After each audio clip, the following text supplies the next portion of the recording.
బట్టల నరుసు బిడ్డే పుట్టిందాని చెప్పంగానే నా ఇంటికి లచ్చి మచ్చిందాని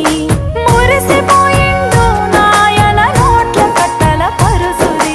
కావతిచ్చిండు పసిపానం ఎదగాలని కసిగా పని చేసి నాయన నన్ను పెంచిండు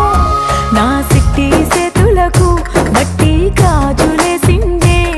నా పొట్టి కాళ్ళకు పట్టీల గజ్జలేసిండే వట్టినో